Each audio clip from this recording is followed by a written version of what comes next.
नमस्कार दोस्तों, एपी सभी का फिर से स्वागत है स्मार्ट मनी के एक और नए फ्रेश एपिसोड में। आज हम बात करने वाले हैं एक बहुत ही इंटरेस्टिंग इन्वेस्टमेंट ऑप्शन के बारे में, जिसके जरिए आप रियल एस्टेट में इन्वेस्ट कर सकते हैं, वो भी बिना कोई प्रॉपर्टी खरीदे या उसकी मेंटेनेंस की टेंशन लिए। जी हाँ, मैं बात कर रहा हूँ REITs की, यानी रियल एस्टेट इन्वेस्टमेंट ट्रस्ट्स की। इंडिया में REIT real estate investment trusts में इन्वेस्ट करना अब बहुत आसान हो गया है, क्योंकि ये स्टॉक मार्केट के थ्रू अवेलेबल हैं, बिल्कुल शेयर्स जैसे। पहले थोड़ा कॉम्प्लेक्स लगता था, लेकिन अब चीजें काफी स्ट्रीमलाइंड हो गई हैं और आप बड़े आराम से घर बैठे बैठे अपने फोन या कंप्यूटर से REITs में इन्वेस्ट कर सकते हैं। तो आज इस वीडियो में मैं आपको स्टेप बाय स्टेप गाइड करने वाला हूँ कि कैसे आप इंडिया में REITs में अपनी इन्वेस्टमेंट जर्नी शुरू कर सकते हैं। हम हर एक पहलू पर डिटेल में बात करेंगे ताकि आपको कोई कंफ्यूजन न रहे। ये वीडियो उन सभी के लिए है जो रियल एस्टेट मार्केट में एंटर करना चाहते हैं, लेकिन शायद बड़ी इन्वेस्टमेंट अमाउंट या प्रॉपर्टी मैनेजमेंट के झंझट से बचना चाहते हैं। REITs आपको एकदम वही एक्सपोजर देते हैं, लेकिन छोटे टिकट साइज और बेहतर लिक्विडिटी के साथ। इसे आपको रेगुलर इनकम भी मिल सकती है डिविडेंड की फॉर्म में, और साथ ही साथ कैपिटल अप्रिसिएशन का भी फायदा हो सकता है। इस वीडियो में हम कवर करेंगे कि आपको क्या क्या चाहिए होगा REITs में इन्वेस्ट करने के लिए, कैसे आप REITs को सर्च कर सकते हैं, कैसे उन्हें खरीद सकते हैं और उनसे आपको क्या फायदे मिल सकते हैं।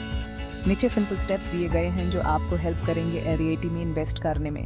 हम हर स्टेप को डिटेल में समझेंगे, तो बने रहिए मेरे साथ इस वीडियो में अंत तक, क्योंकि ये इन्फॉर्मेशन आपके लिए बहुत ही वैल्यूएबल साबित हो सकती है। चलिए शुरू करते हैं। तो दोस्तों, REITs में इन्वेस्ट करने का जो सबसे पहला और सबसे इम्पोर्टेंट स्टेप है, वो है एक डीमैट अकाउंट का होना। जी हाँ, बिल्कुल वैसे ही जैसे आपको शेयर्स में, म्यूचुअल फंड्स में या IPOs में इन्वेस्ट करने के लिए डीमैट अकाउंट की जरूरत पड़ती है, वैसे ही REITs के लिए भी आपके पास एक एक्टिव डीमैट अकाउंट होना अनिवार्य है। अगर आप सोच रहे हैं कि यह डीमैट अकाउंट क्या होता है, तो बेसिकली यह एक इलेक्ट्रॉनिक अकाउंट होता है जहां आपके शेयर्स, बॉन्ड्स और अब REIT यूनिट्स भी डिजिटली स्टोर किए जाते हैं। इसके साथ ही आपको एक ट्रेडिंग अकाउंट भी चाहिए होता है, जिसके थ्रू आप एक्चुअल बाइंग और सेलिंग ट्रांजैक्शंस करते हैं। अब सवाल ये उठता है कि यह डीमैट और ट्रेडिंग अकाउंट कहां से खुलवाया जाए। तो इसके लिए मार्केट में बहुत सारे ऑप्शंस अवेलेबल हैं।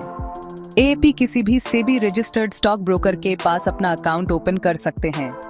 कुछ पॉपुलर ब्रोकर्स जिन्हें आप कंसिडर कर सकते हैं वो हैं Zerodha, grow, Upstox, angel one, ICICI direct, HDFC securities और भी बहुत सारे हैं।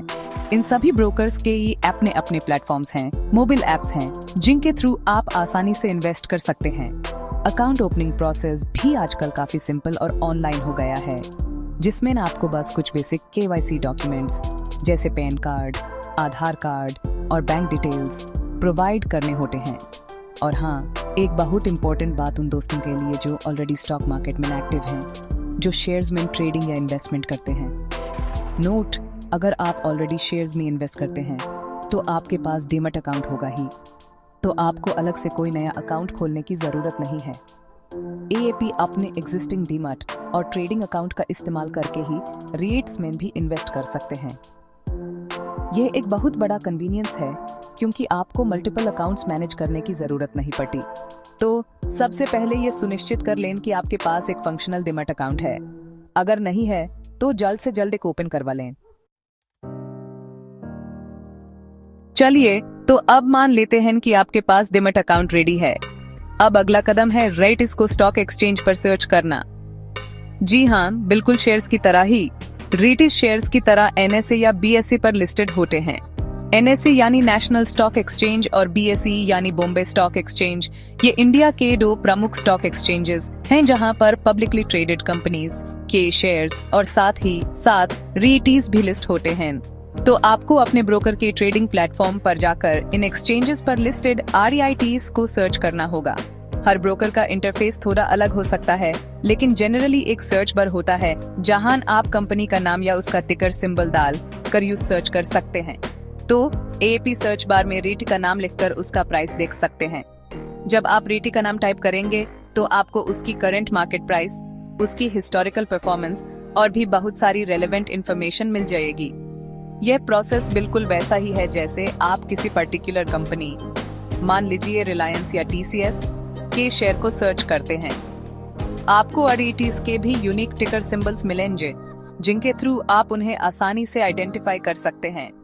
मार्केट में रिसर्च करना बहुत जरूरी है, तो किसी भी REIT में इन्वेस्ट करने से पहले उसके बारे में अच्छी तरह से जान लें। उसके अंडरलाइंग एसेट्स क्या हैं, उसकी मैनेजमेंट टीम कैसी है और उसकी फाइनेंशियल परफॉर्मेंस कैसी रही है।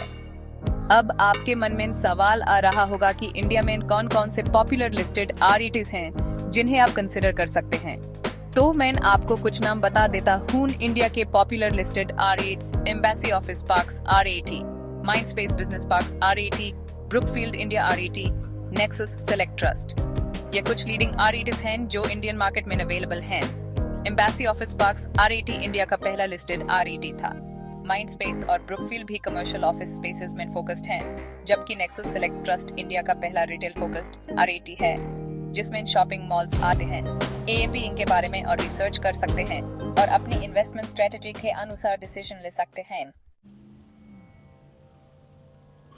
चैप्टर 3: REIT यूनिट्स खरीदना आसान और अफोर्डेबल। तो दोस्तों, अब आपने डीमैट अकाउंट भी खोल लिया है और आपने रिसर्च करके अपने लिए एक या ज्यादा REITs भी सिलेक्ट कर लिए हैं। अब जो अगला और सबसे एक्साइटिंग स्टेप है वो है एक्चुअल में REIT के यूनिट्स को भी करना। पहले REITs में इन्वेस्ट करने के लिए एक मिनिमम लॉट साइज हुआ करता था, जिसके कारण इनिशियल इन्वेस्टमेंट अमाउंट थोड़ी ज्यादा हो जाती थी। लेकिन अब सेबी ने नियमों में बदलाव किया है और रिटेल इन्वेस्टर्स के लिए चीजें काफी आसान हो गए हैं। REIT में अब एक यूनिट से भी इन्वेस्टमेंट पॉसिबल है। जी हाँ, आपने सही सुना। अब आप सिर्फ एक यूनिट भी खरीद सकते हैं, जिसे एंट्री बैरियर काफी कम हो गया है। अब बात करते हैं प्राइस की। प्राइस अप्रोक्सीमेटली 300 से 500 रुपये पर यूनिट होता है। यह एक इंडिकेटिव रेंज है और actual price REIT to REIT vary करता है और मार्केट कंडीशंस के हिसाब से फ्लक्चुएट भी होता रहता है। लेकिन इस रेंज से आपको एक आइडिया मिल जाता है कि आपको पर यूनिट कितना इन्वेस्ट करना पड़ सकता है। तो अगर आप 5,000 या 10,000 से भी शुरू करना चाहते हैं तो आप आसानी से कुछ यूनिट्स खरीद सकते हैं। ये फ्लेक्सिबिलिटी REITs को छोटे इन्वेस्टर्स के लिए भी एक अट्रैक्टिव ऑप्शन बनाती है, जो रियल एस्टेट में एक्सपोजर चाहते हैं लेकिन बड़ी रकम एक साथ इन्वेस्ट नहीं कर सकते। तो खरीदने का प्रोसेस क्या है?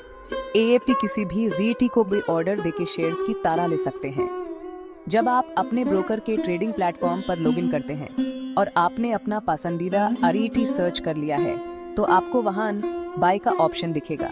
उस पर क्लिक करके आपको कितनी क्वांटिटी में यूनिट्स खरीदने हैं और किस प्राइस पर खरीदने हैं, लिमिट ऑर्डर या मार्केट ऑर्डर, ये सब डिटेल्स एंटर करनी होंगी। एक बार आप ऑर्डर प्लेस कर देते हैं और अगर आपका प्राइस मैच हो जाता है तो वो यूनिट्स आपके डीमैट अकाउंट में T+1 trading day +1 day settlement cycle के बाद क्रेडिट हो जाते हैं। बिल्कुल वैसे ही जैसे आप शेयर्स खरीदते हैं, कोई अलग प्रोसेस नहीं है। बहुत ही सिंपल और स्ट्रेट फॉरवर्ड।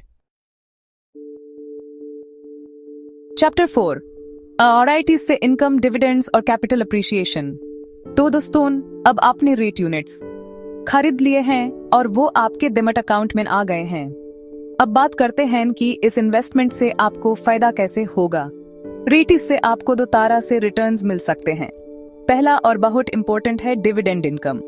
REITs अपनी रेंटल इनकम का 90% इन्वेस्टर्स को डिविडेंड के रूप में रिटर्न करते हैं। यह सेबी का रेगुलेशन है कि REITs को अपनी डिस्ट्रीब्यूटेबल कैश फ्लो का कम से कम 90% यूनिट होल्डर्स के साथ शेयर करना होता है। REITs के ये पास जो प्रॉपर्टीज होती हैं, जैसे office buildings, shopping malls, warehouses, उनसे उन्हें रेंटल इनकम मिलती है। इसी रेंटल इनकम का एक बड़ा हिस्सा आपको डिविडेंड के रूप में मिलता है। ये डिविडेंड पे आउट कब और कैसे मिलता है? आपको क्वार्टरली या हाफ ईयरली डिविडेंड मिलता है, depending on the REIT। Her REIT की अपनी पॉलिसी होती है कि वो कब डिविडेंड डिस्ट्रीब्यूट करेंगे। कुछ REITs हर क्वार्टर में डिविडेंड देते हैं, तो कुछ हाफ ईयरली बेसिस पर। ये डिविडेंड सीधी आपके बैंक अकाउंट में क्रेडिट हो जाता है, जो आपके डीमैट अकाउंट से लिंक्ड होता है। तो ये एक तरह से आपके लिए रेगुलर इनकम का सोर्स बन सकता है, बिल्कुल वैसे ही जैसे आपको किसी प्रॉपर्टी को रेंट पर देने से रेंटल इनकम मिलती है। इसलिए REITs उन लोगों के लिए भी अच्छे हैं जो रेगुलर कैश फ्लो चाहते हैं अपने इन्वेस्टमेंट से। डिविडेंड के अलावा एक और तरीका है जिसे आप REITs से फायदा उठा सकते हैं, और वो है कैपिटल अप्रिसिएशन। साथ ही REIT का प्राइस भी मार्केट में बढ़ सकता है, जैसे शेयर्स का प्राइस मार्केट डिमांड और सप्लाई, कंपनी परफॉर्मेंस और ओवरऑल इकोनॉमिक कंडीशंस के आधार पर ऊपर नीचे होता है। वैसे ही REIT यूनिट्स का प्राइस भी स्टॉक एक्सचेंज पर बढ़ या घट सकता है। अगर REIT की अंडरलाइंग प्रॉपर्टीज की वैल्यू बढ़ती है या REIT अच्छा परफॉर्म करता है तो उसके यूनिट प्राइस में भी बढ़ोतरी हो सकती है। तो जब आप अपने यूनिट्स को बेचते हैं तो आपको उनकी बढ़ी हुई कीमत का फायदा मिल सकता है। इस तरह से REITs आपको इनकम और ग्रोथ दोनों का पोटेंशियल ऑफर करते हैं। ऑथोरिटीज आपके लिए एक स्मार्ट इन्वेस्टमेंट ऑप्शन। तो दोस्तों, यह थी पूरी जानकारी कि आप इंडिया में REITs में कैसे इन्वेस्ट कर सकते हैं। हमने देखा कि आपको एक डीमैट अकाउंट चाहिए।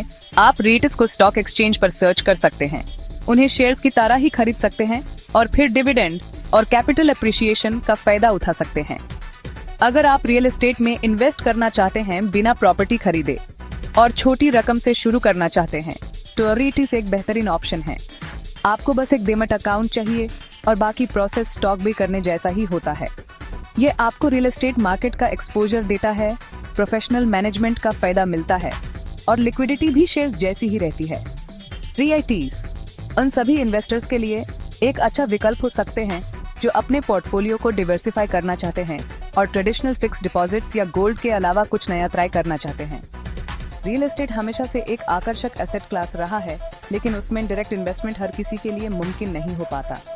REITs इस प्रॉब्लम का एक बहुत ही अच्छा सोल्यूशन प्रोवाइड करते हैं। लेकिन हाँ, किसी भी इन्वेस्टमेंट की तरह REITs में भी मार्केट रिस्क होता है, तो इन्वेस्ट करने से पहले अपनी रिसर्च जरूर करें और अपने फाइनेंशियल एडवाइजर से भी सलाह ले सकते हैं। मुझे उम्मीद है कि ये वीडियो आपके लिए इंफॉर्मेटिव रहा होगा और आपको REITs के बारे में काफी कुछ नया सीखने को मिला होगा। अगर आपके कोई भी सवाल या सजेशंस हैं तो नीचे कमेंट सेक्शन में लिखना मत भूलिएगा। मैं कोशिश करूंगा कि आपके सभी सवालों का जवाब दे सकूं। अगर आपको ये वीडियो पसंद आया हो तो इसे लाइक करें, अपने दोस्तों और परिवार के साथ शेयर करें जो रियल एस्टेट में इन्वेस्ट करना चाहते हैं। और हाँ, स्मार्ट मनी चैनल को सब्सक्राइब करना बिल्कुल मत भूलिएगा। साथ ही बेल आइकॉन को भी दबा दीजिए ताकि आपको हमारे आने वाले वीडियोस के नोटिफिकेशंस मिलते रहें। मिलते हैं अगले वीडियो में एक नए टॉपिक के साथ। धन्यवाद।